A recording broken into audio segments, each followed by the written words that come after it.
Welcome to another exciting episode of the Andre The Beast Crayton Show. Today's going to be an awesome show. We have a young lady whose journey started in the Midwest to the bright lights of LA to the warm, settled town of Seattle, Washington.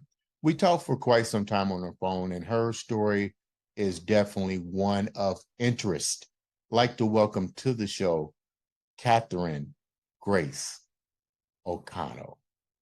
Thank you so much. I'm delighted to be here, and I could have talked to you forever yesterday as well. It was a delightful conversation and not your run-of-the-mill conversation, which is what your podcast is all about. Thank you so much. You know what, Catherine? Let's start out with telling the viewers a little bit about you before we get deep into your beautiful story. Sure. Well, I love that you introduced me as a young lady. So I am 62 years young. I am passionate about age positivity. So it's all about, shining a beautiful light on these years at midlife and beyond and embracing our age while disrupting the aging process. So, like as you said, I am from the northern suburbs of Chicago originally, and I left a crazy marriage, moved out to LA to get my master's in spiritual psychology.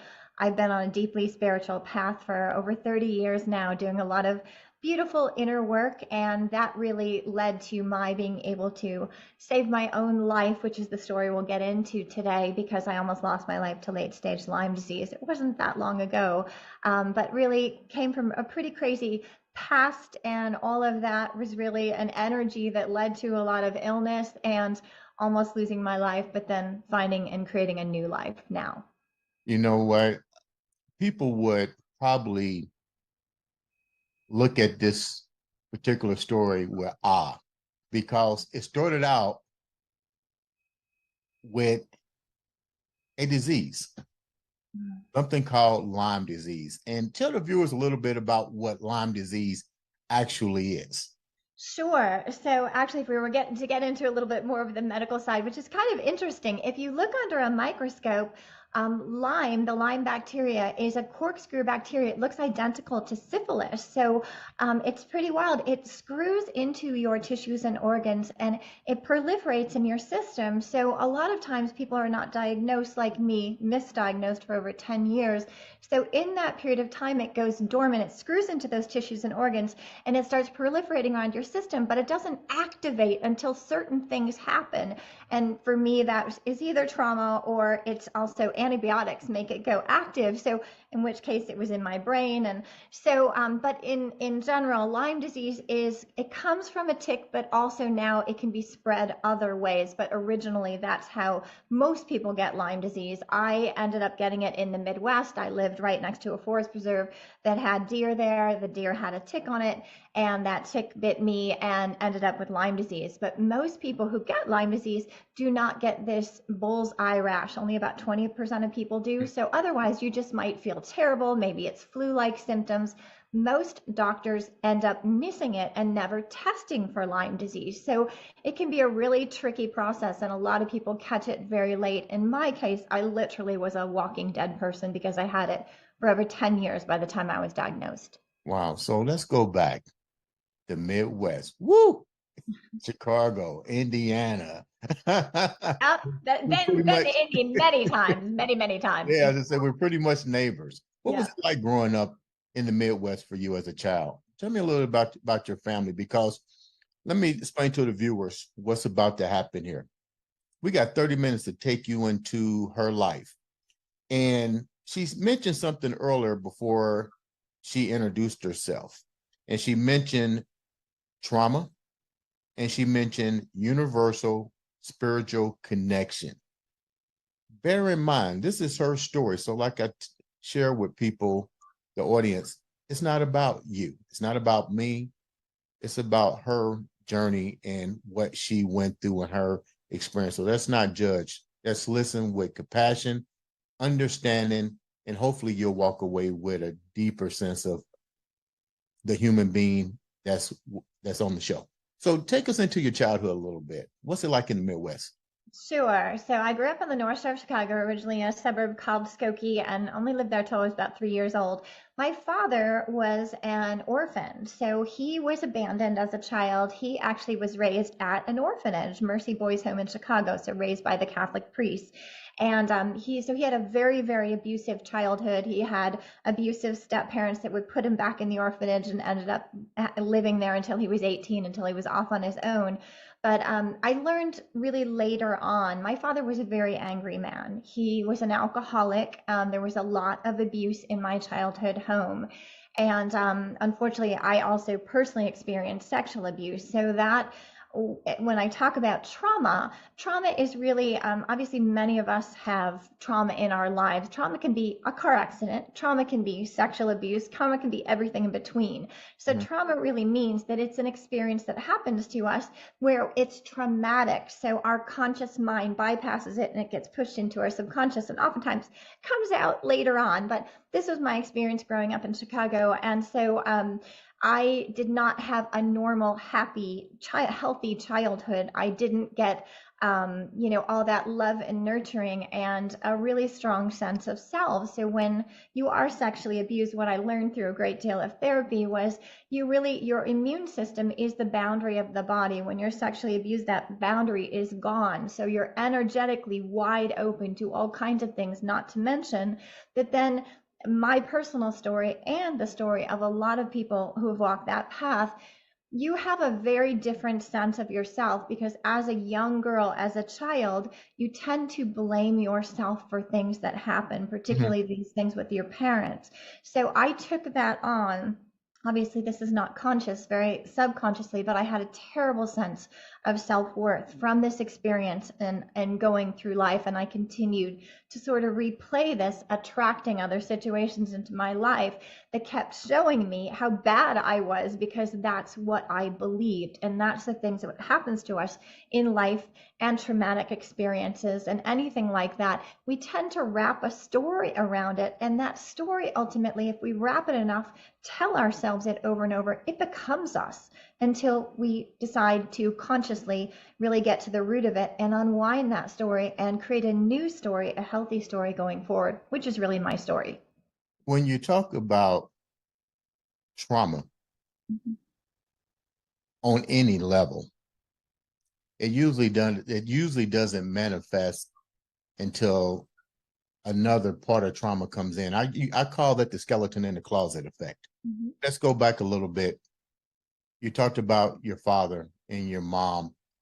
Um, what was their life like? Because usually when we're dealing with those kind of issues, whether it be abuse, sexual, mental, verbal, whatever, I always tell people it starts in the womb and it starts with our parents and their parents and their parents. Your parents were adopted. Well, your father was. What He was wasn't adopted. He was actually abandoned and lived in an orphanage. So he was never adopted, which is a big wow? part of the trauma wound there That's when even you're not worse. adopted. You're What rejected, right? what was his what from what you know about your father and your mother? What was their childhood like? So, in particular, I learned a great deal. I know I shared this with you yesterday on our call. When my father passed away, I actually learned more about him after he passed away than when he was alive. I knew that he had a lot of trauma. Certainly, there were some stories, but he was not someone who was opening up. He was someone who was very closed, and there was a lot of rage in him. So when he passed away, I had myself, four brothers, and then there was another sister in the will. So I had a half sister that I didn't know existed. And I had, obviously, she had a mother, and I met her mom, and I learned all of these things about my father through them, which was pretty crazy and eye opening that here there was another daughter who was 10 years older than me. We actually grew up in the same house. Unknowingly, so just some pretty wild stuff. But my dad, he from this experience of growing up, and he had a mom initially, but I guess my understanding this, he was a bastard child of a Hollywood star. And this is coming from his other wife that I then met, who told me all of these things. So my dad's mom, he actually did know her, but she kept putting him in the orphanage because she would get have a man come into her house, maybe marry the man. The man would abuse my father, treat him horribly. She would put him back in the orphanage. So he went in and out of the orphanage, and then ultimately was raised there by the priest. So this gives you a horrific sense of self for this child, and what you were talking about, this He generational trauma. molested at all while he was going through these different Yes. So, transitions? and that came out later as well. So I actually, my step, not my stepsister, my half sister, her mother told me that my father had been so traumatized by the experiences of being abused, sexually abused, molested, all of the things that he'd gone through with these different revolving, temporary fathers moving into his life and then going back and forth in the orphanage.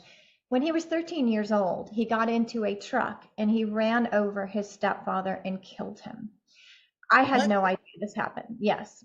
So I learned this after my father had passed away, but that's the kind of level of trauma we are dealing with. Yeah, I was like that. Oh my God. Had no idea. When you hear about this, how do you feel knowing that you was in a situation that truly wasn't of your doing, but unfortunately you had individuals in the house that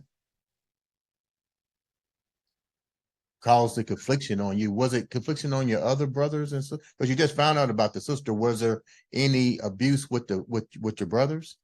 There was abuse from the standpoint of my dad was a rage-filled man. He was yelling, screaming, swearing, like just it was constant terror. And he'd, whip you with his belt and pull your pants down, all that stuff. That was very typical in my household. As far as I know, I don't believe my brothers were sexually abused, and that is something that I happened to me and was very, very hard for me to even talk about.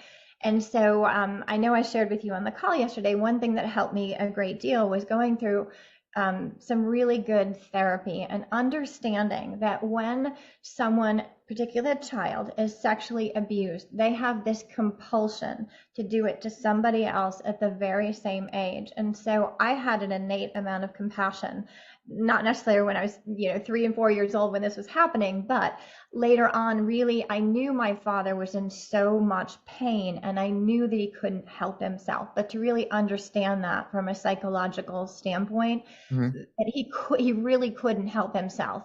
So I made a decision early on that I was not going to repeat that trauma. Hurt people, they say, but hurt people don't have to continue hurting people, and someone has to break the cycle. So Where for was your me, mom? Where was your mom during all this? my mom, I believe that she knew what was going on and that she did not help me, and that became a lifelong pattern even in my abusive marriage that I left. When I went to her for help, there was no help. And it was not just no help, you stay there and I don't see what's going on. I don't acknowledge it. So that became, these are patterns that happen. And Did you unfortunately, share this with your new sister that you I did not. just I have located? not shared that with her. That is such a law. That was a show in and of itself in the conversations I had with her. My half sister it was very difficult for her because she believed that my father had abandoned her. So then she She met had her me. own set It of was issues that she complicated. was dealing with too. Right. She was dealing with her own stuff. So I've actually never shared that with her. Did you find any similarities to your stepsister's mom in your experiences with your Not, as it relate to your yeah. parents? More so with my married parents, my mom and my dad, versus the first Ginny was her mother's name. Terry's my half sister. Her mom's name was Ginny, and Ginny was lovely and beautiful. And after meeting her and learning more of the story, I really learned that she was my father's true love, and both of them had. My father had so many wounds that he pushed the woman away who really loved him more than anything. So she was healthy. She took her daughter out to protect her at the age of 2. Terry was 2 years old. So she was a very healthy parent, was going to do whatever she could to protect her daughter from my father because she realized he wasn't going to change his ways. He was a raging alcoholic. He was cheating on her, all these horrible things. Mhm. So my mom was not as healthy. My mom also came from an alcoholic Right. household. Her father was an angry, abusive man. So she was continuing to repeat those patterns. And she really decided, in my case, to really look away from the abuse. When you say that, you said something. Let's go back a minute, which I didn't even know. Your father ran over his stepfather and killed him. 13 years old. What 13 years. happened to your father? What happened with that situation? I have no idea because this is coming way after my father has passed. This is, I'm meeting them because Terry's name is in the will, and I don't even know there's a Terry. Right. Only there was a Ginny, her mom. So I'm learning this through them, and I actually went through like the Chicago papers and all that to see if I could find anything from back in the day. But he was 13 years old, so I imagine it's one of They those probably things. killed all those documents. Exactly. I have no idea. I imagine he was so young and he was an orphan and he wasn't ever prosecuted. I really don't know any of the details. All I know is like your reaction. I was just jaw to the floor, How do you, absolutely how do you mind blown to hear how this. do you what's your next step? You're older now. Most individuals would have probably ran away. I'm just And saying what most ran individuals. away from Just the what was home. going on in your house. Mhm. But you get older, you stayed there, you endure what you consider was normal. Mhm. It was normal. It's Um, normal and you don't talk about it. So in those kind of families, in particular in the North Shore of Chicago, it's very Stepfordish in that you are taught to put a beautiful front up, a beautiful face up, a beautiful home behind scenes, anything, any of the, like you said, skeletons, those are way in the closet. Nobody talks about it. you I don't talk leave to the my smoke and parents. I don't mirrors. tell them yeah, what's going on. I don't get help. I don't get therapy. Those things are not part of this is all to look perfect on the outside and the mess is left inside. And I had to deal with that stuff on my own, really. So there's nowhere for me to run to. First of all, where am I going to run? And second of all, this is all I know. So is there anywhere else that's normal? Well, you did I don't run know. somewhere. You ran to LA.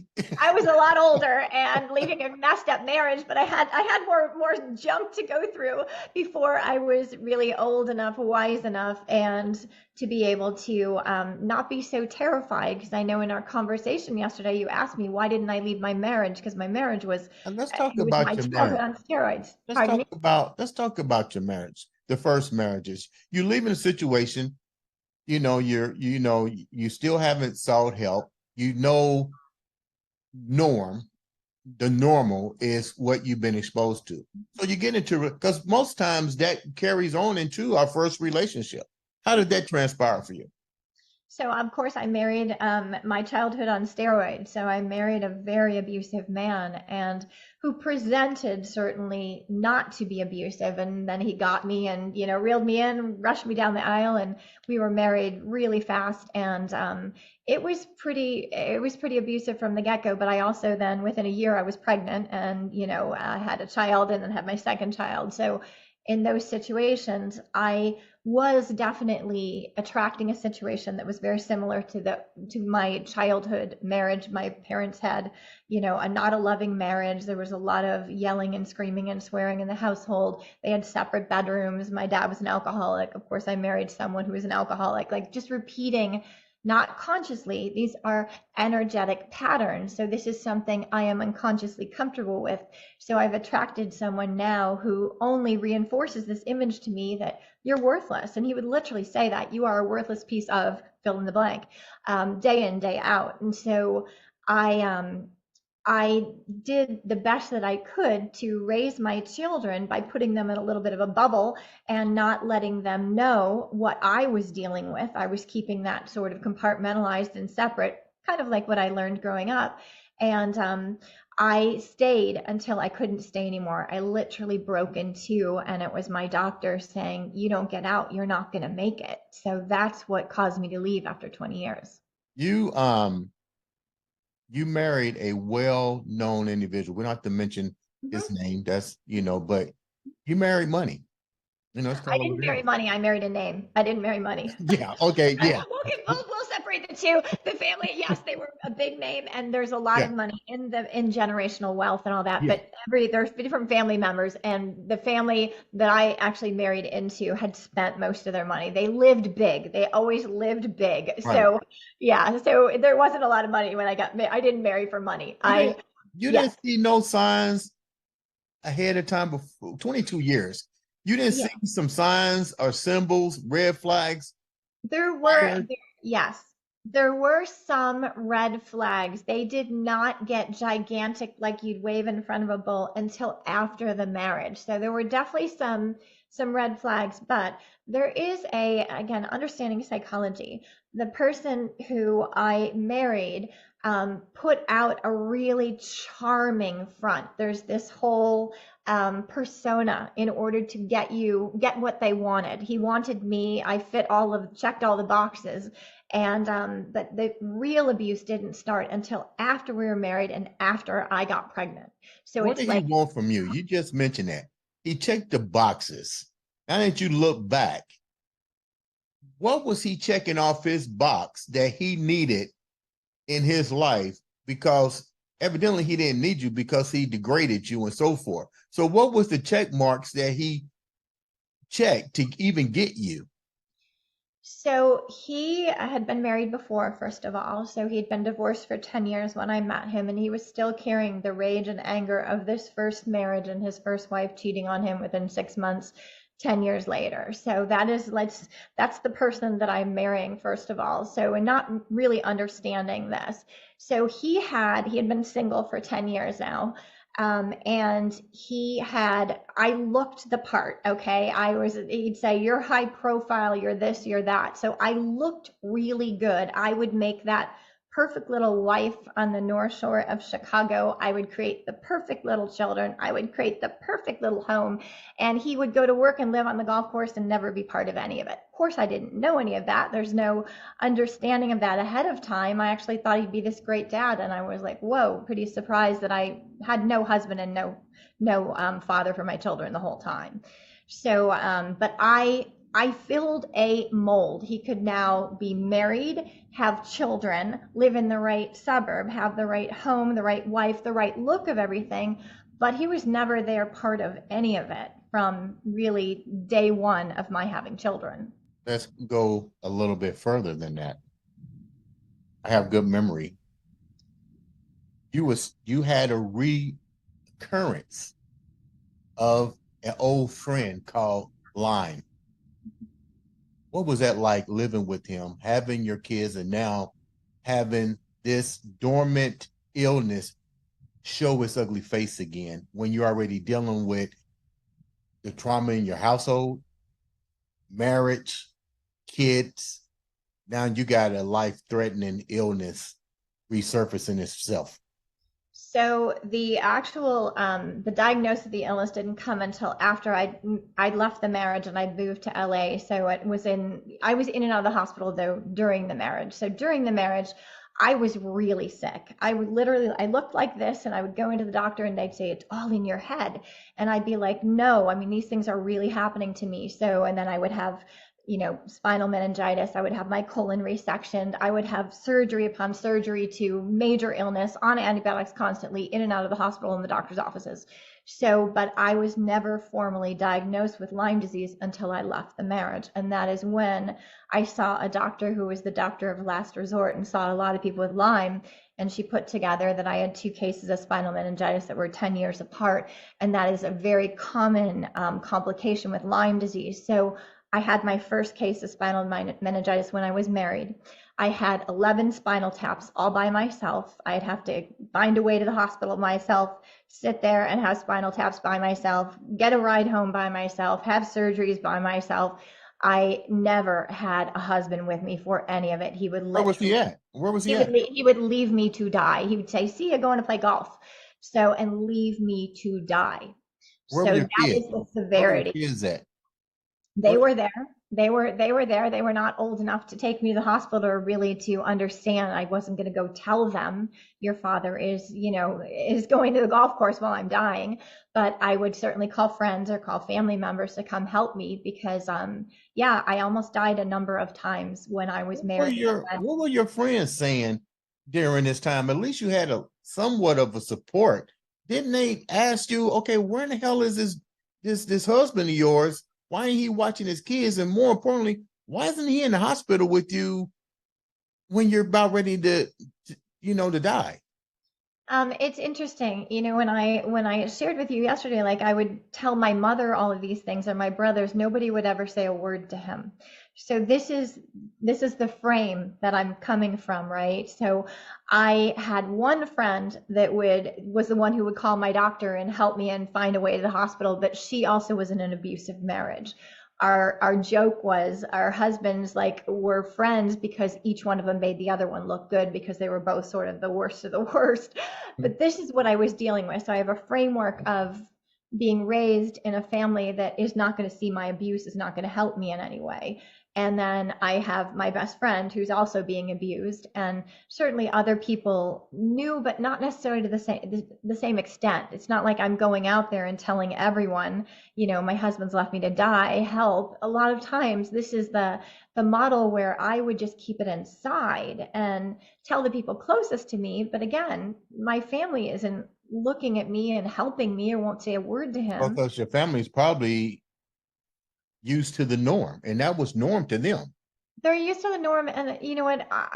The bottom line is my mother liked this big name, liked the fact that I had married into someone in the social register, somebody that was the right country clubs. That was very important to her.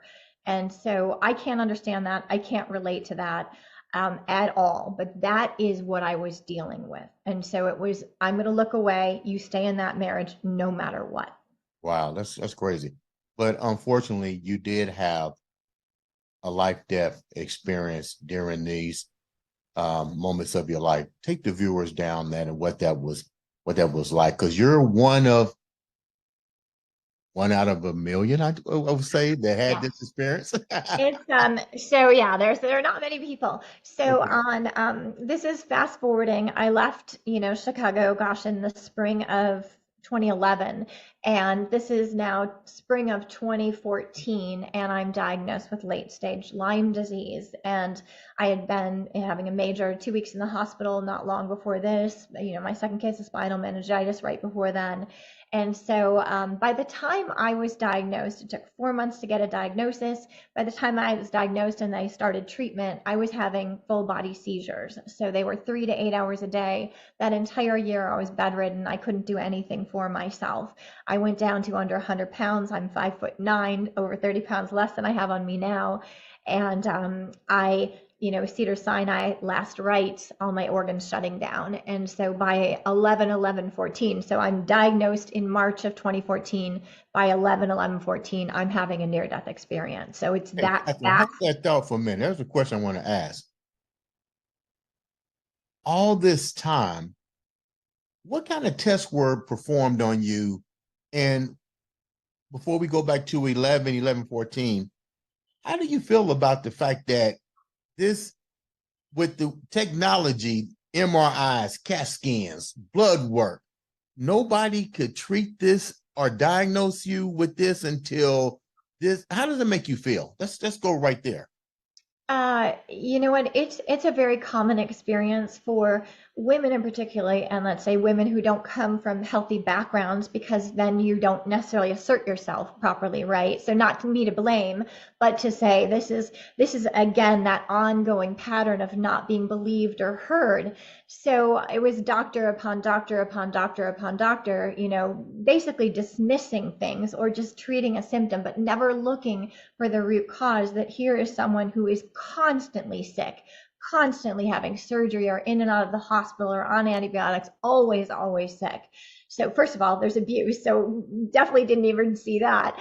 But secondarily, there's something underlying. There's something at the root of this. This is not just, let's treat this with antibiotics or this with antibiotics. There's some major illness under here. So that's what took so long. And it took me getting to a doctor who was an integrative medicine doctor who straddles both alternative world and the Western world. Okay. So still to this day, Lyme disease is so misdiagnosed, mistreated, misunderstood, stigmatized. So it's not like your typical illness of cancer, and I'm not dismissing that in any way, but those we have real treatment protocols. We have doctors that know what to do and to look for things and to do tests. In the Western model, it's frequently missed. So actually, it's the alternative model that you go to, and you'll go to an integrative MD, and a lot of times they will be the ones to find Lyme disease and to order these very special tests that then can diagnose Lyme disease, whereas the Western blot test done by Western doctors oftentimes actually misses it. So it's if you even get to someone to run the test, oftentimes that result is actually missed in the Western model. So that's why I believe so wholeheartedly in the integrative model, because it's all about looking for the root of the illness, not just treating the symptom. Let's go back to 11/11/14. Tell me about that particular moment of your life. So 11/11/14. Now this is kind of crazy. I know I shared it with you yesterday. I was actually supposed to be in Chicago for a court date with my ex-husband, which I couldn't even walk, and I'm full-time care, so it wasn't ever that I was going to get there. I had my best friend Dave staying with me. I had two male caretakers at the time. My ex-boyfriend, who's here now, my business partner, and my best friend Dave. And my best friend Dave had been there. And I was really upset. I was in shock about this whole situation in Chicago. And I just told him to go home and I was going to go to bed by myself, just get in bed and stay there for the night. So he left, and almost immediately, it was a very strange sensation, kind of like out of Wizard of Oz. All of a sudden, everything around me was like black and white. There was this whooshing sound going through the house. It was like there was massive amount of wind going through the house. And it was this sort of just otherworldly experience where you really don't. I was in shock. I'm like, I don't know what's going on, but I also couldn't process it. So all I did was get under the covers in the bed. And all night long, I was just, my whole body, I had seizures, but these were different than seizures. I was like wriggling all night long, like this. And my eyes wouldn't, like, they wouldn't close. They were just going open up, like constantly, like blinking all night long. But my whole body was just squirming and I couldn't stop it. So I was in sheer terror because I didn't know what was going on, but I knew something was happening and I knew it wasn't good. So I just stayed in bed. I didn't call for help. I couldn't even get to a phone. So I waited for the like first light of morning come through the blinds of the window, and I went to like get out of bed so I could go to the bathroom, and I go to lift my arm and there's nothing. This is literally like a ghost. I can feel nothing. There's no body, there's no weight. I tried to bring my legs over on the floor and I fell to the floor because there's no body there. And then I used my fingers to pull on the carpet to get me to the bathroom. And I went and pulled myself up on the bathroom sink. And again, I'm a weightless body. There's no physical body to pull, but that's like all I knew to do. And I went like this and I looked in the mirror and I went, oh my God. And there was no me there. And I see this apparition in the mirror. It is me all lit up, walking out the door, like leaving my body and going. Hmm. And I knew in that instant that was me leaving me. And I was like, oh my God, Do like you know where you was going subconsciously, or you basically had no idea because where you was probably still in fright? I was in complete and total shock. I obviously knew in this moment that I was no longer here, that was me going out there. And again, keep in mind, I when I looked into the mirror, when you see yourself, you can see yourself. Like there was no me in there. There was no me to see. All I could see was that. So I was literally looking at myself as a ghost, and here's this like physical me all lit up straight out of like Ebenezer Scrooge walking out the door, and I was just looking at myself leaving myself, and I knew in that moment I was gone. Really? How did you come back to your space? Because right now you're probably freaked the hell out.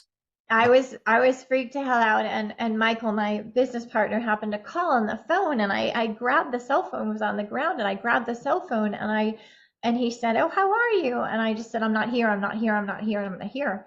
And he was like, "What are you talking about?" And I tried to explain this experience to him, and of course he just thought I was out of my mind. And Mm, I was, but in a very different way. right. So I actually had my friend Dave came over. He picked me up. He was trying to take me over to Cedars-Sinai Hospital at the time. Then one of my alternative practitioners called me and she said, "Don't go there. They will put you in the psych ward. They will think you're crazy. You are having a near-death experience. Let's get you to someone who can help you get back into your body because I'm Now, who still told here, you but I'm not." who was the one that told you that you had a near death experience? So this is a natural medicine doctor, my homeopathy doctor, actually, who said, let's get you to someone who can help you right now, sort of process what's going on. And at that point, all she did was help me get into my physical body so I could feel myself again. But I still didn't have, so I know I shared with you yesterday. I'll fast forward to a few days later when I went to this woman. Her name is Nicole Shire. She is what's called a soul coach, and she can see things on the other side that basically most people cannot see. So I sat across from her trying to understand what I'd gone through. And she looks at me and she goes, "Oh my God, I didn't know this was possible." And she said, "The vortex to the light is open. You've been walking around in a near-death experience." She said, "You have a choice now. You can stay or you can go. I can close the vortex and you can stay, or you can go up into the light." Hold down for a second. Did she clearly explain to you what that actually meant? You're walking in the near death experience, so you're back into your body, basically.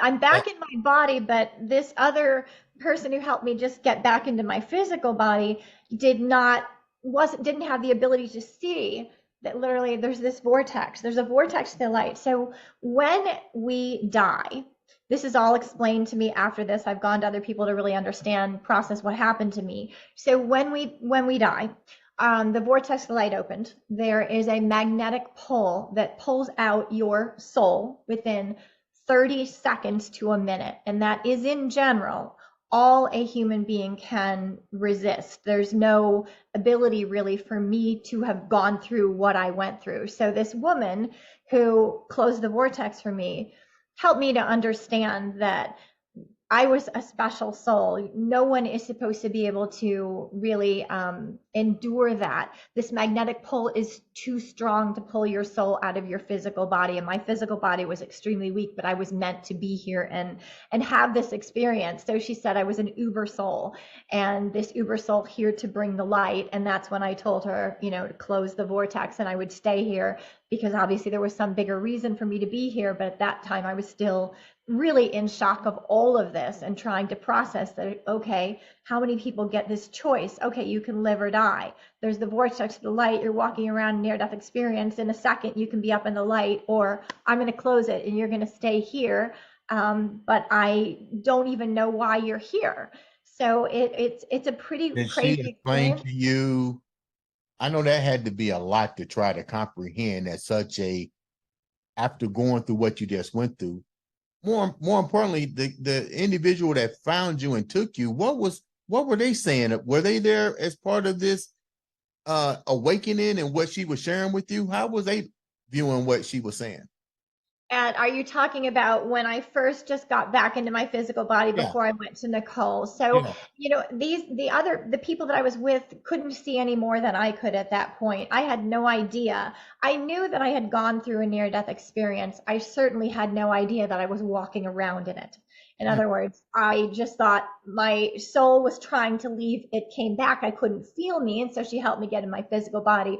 But I didn't understand that I was still in this in this near-death experience, walking around with an open vortex to the light, where I had the opportunity to stay or go that basically nobody could do, not to mention the fact that it's virtually impossible. And that was the next week. I went to a mystic in LA who, again, can see these things as well. And he confirmed what Nicole had said to me. And he said, she's right. Everything she told you is true. You were walking around near death experience. She did close the vortex. You are a special soul. And literally within 30 seconds to a minute is all most physical bodies can resist, this pull, magnetic pull. So he Two-part did question. confirm all of this. Two-part question. Mm-hmm. What was it like walking around with the near-death experience and then still having the portal open where you had the choice to either go or to stay? And then the other part of the question is, did they give you the recipe? If you stay, this is what you're going to, this is your mission. If you go, this is what's going to happen. They didn't give you none of those. So what was it like in walking in the near-death experience, because you haven't went to the light yet? Mm-hmm. So I guess when you came back into your conscious, into this vessel, what was the difference? So I was still, as anyone who's gone through a really traumatic, shocking experience, that was a traumatic, shocking experience. And you're still, if you've had a lot of trauma, you disassociate a lot. So I'm used to that feeling of really being out of my body. So during that entire time, I was still very out of body. I was not, even though she physically put me back in my body and I could feel things again. A lot of times with people with trauma, we're existing out here somewhere and we're not really fully present in our body. So that's kind of what that experience was like. And I know as on the part two of that question, or part B here, before this, I really struggled with living. I had suffered a great deal my entire life, and now I was physically, mentally, emotionally suffering through this whole Lyme disease and being bedridden and able to care for myself. I mean, I could do nothing for myself. So I was miserable and I wanted to go. So I had two children. The only reason I could think about being here any longer was because of them. Other than that, I was like, it's awesome up there. I want to go with the angels. I'm really comfortable up there. I'm not so comfortable down here because you guys are pretty crazy humans. I don't understand you. So at that point, when I decided to stay, like you said, there's no roadmap. There's no roadmap for going. There's no roadmap for staying. Although I knew in my heart up there is a beautiful place. I wasn't so sure down here. But I made that decision to stay. And that came from a different place, basically understanding in some way at that time, I was here for a greater purpose, because I didn't know what it was. I had no idea, but I knew in that moment, if I'm going through this experience that virtually no one else is ever going to have, you don't get this option where the light is open. You go, can you stay or go? It's just, you're gone. Mm-hmm. So I knew this was a really wild experience, and it came from God source universe, something much greater than me, and there was a reason for me to be here, and I was going to trust that and stay and just keep following the breadcrumbs of the universe and God that they would put in front of me, and I'd say yes to them. And again, there's a whole other story of how my whole life transformed inside I out. guess it wasn't all about us. I think that's the problem that we run into. The bigger purpose is, I think, that we become self-absorbed and don't realize that, it's not about us. It's definitely a bigger mission. My hat's off to you for all of it, for overcoming, for conquering, for realizing that you had an opportunity you had two opportunities. You can stay or go. And you decided that the mission was a lot bigger, which was your children, to give them a different view on how the universe works, how we should operate in the universal law here on Earth. What's the end game for you? What's the end game for you? Well, my life completely changed after that. I mean, I know there's a whole other story, and we can always talk about that another time, but I did have to bring myself back. It wasn't like all of a sudden my reality changed and, I was healthy. I still was very sick. And so I really took my toolbox out and transformed my life from the inside out, saved myself, saved my life, transformed my belief system, everything, the root of that trauma and all the beliefs I'd wrapped around it. So, here I am now at 62, and I'm living a completely different reality than I lived before. I truly love myself. I have confidence and, all of these things that I was searching for before, they were always here. And so that's the magic.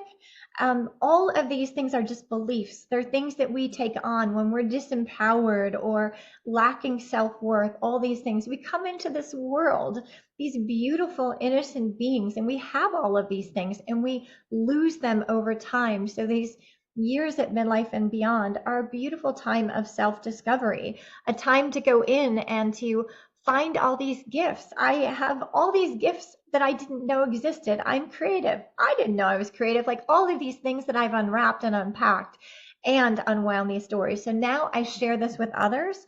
I have 30 plus years of working in the inner world and all these natural tools that I'm a meditation teacher, all these things I've been trained in energy work. So I know they work, and I know that the best years of our lives are, at midlife and beyond. And not to, take anything away from youth. Youth is wonderful. But the longer we've lived, most likely, the more experiences we've gone through, and oftentimes the more challenging experiences, and the more wisdom that comes from that. It's the, friction on the oyster and that causes the pearl to form. So we're the pearls. And so I love sharing that with women. I love inspiring and empowering through my story. I love giving hope, and I love shining a beautiful light on these years at midlife and beyond, because it truly is the best time of a woman's life, and hopefully men too. Before we wrap up, I'm gonna ask another question real quick. What was your belief system prior to all of these beautiful manifestations happening to you? What was your belief system like? Well, I grew up in the North Shore of Chicago. Tends to be very, should we say, religious and Christian, conservative. And I grew up in a Catholic household. So I still have that beautiful Christ consciousness, shall I say, but I'm deeply spiritual. So over these decades, over 30 years ago, I found this spiritual path. And what I mean by that is really finding some amazing teachers that allowed me to really see something that was so much bigger. To me, religion puts these walls around us. We have these dogmas, believe this is good, this is bad. I don't believe that. To me, all religions are good. There's a beautiful source energy up there. Call it God, call it Buddha, call it whatever you want. To me, I know in my heart there's this beautiful higher power guiding me and guiding all of us down here on earth. Excuse me. So all it has done is really opened me up to seeing life through the eyes of, love, through source, through, we're these human beings. We're really spiritual beings having a human experience. We're souls in this human body, the souls being the most important part. And when we connect to that, something so much greater than us, like you said at the beginning, it's not just about little old me. It's I'm here for a purpose and a reason. And it's really to bring love, to give hope. And yeah, that's a big part of my life's journey. How can the viewers reach out to you to learn more about your story and what you're doing for the community and the services that you offer? Thank you for asking. You can find me, Catherine Grayso, just by Googling me, but I'm over there on Instagram. I respond to every single message on my DMs. Not always every comment, sometimes there's way too many, but I do my best. But I'm very easily accessible over on Instagram. It's probably my most accessible platform. I also have a global community on Facebook. You can find me over there at Forever Fierce Midlife Matters. Also my Catherine Grayso page, my blog, Catherine Grayso. I have a podcast as well. So you can find me pretty much anywhere, but just Google Catherine Grayso and come on, join me over on Instagram. I've got a wonderful 30-day challenge coming up in January, and I'd love for you to come join me and hopefully inspire you. Catherine, leave the viewers with something universally connected all of us together. Thank you so much. Thank you for all the amazing work that you're doing and the incredible people that you have on and the stories that you're sharing that I know are transforming lives. Ladies and gentlemen, this has been another exciting episode of the Andre the Beast Crayton Show.